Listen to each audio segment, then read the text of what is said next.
I simply titled The Costly Nature of Discipleship. The reading from Wisdom,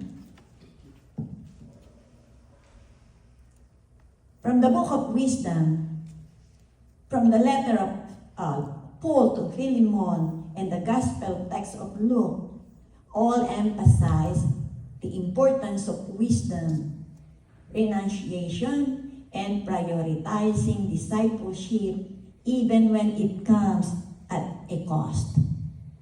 Jesus uses strong language here to convey that following Him requires a commitment, lagi nating naririnig yan, that surpasses all other earthly attachment.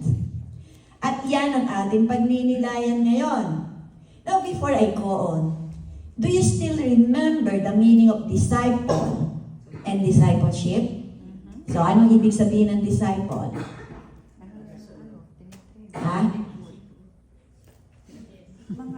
Alagad ng Diyos. Sige. Ayan na, sige, sasabihin na. Disipulo, tagasunod. Ayan. The Greek for disciple is materes. And from Hebrew, for disciple is talmid.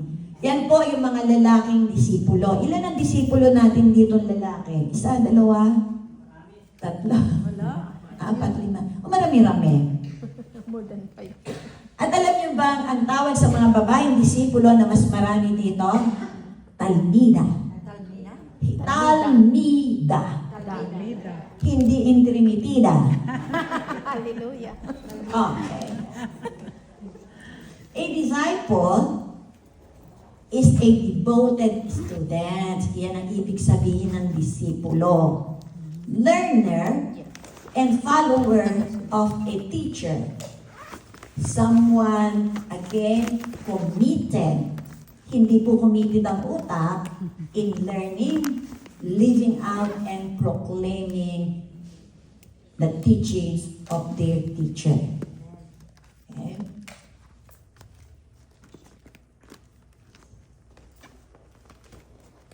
Ayan.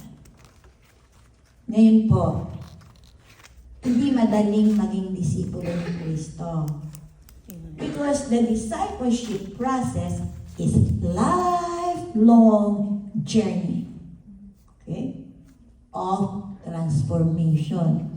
Kaya wag po tayong magtataka kasi malimit naririnig natin sinasabi sa atin ng ating mga kapatiran, bakit yung taong yan? Tagal-tagal ng babad sa salita ng Diyos.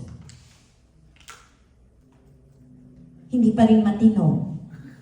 Because it's a lifelong process of transformation. Okay? Brothers and sisters, but discipleship meant much more than the transfer of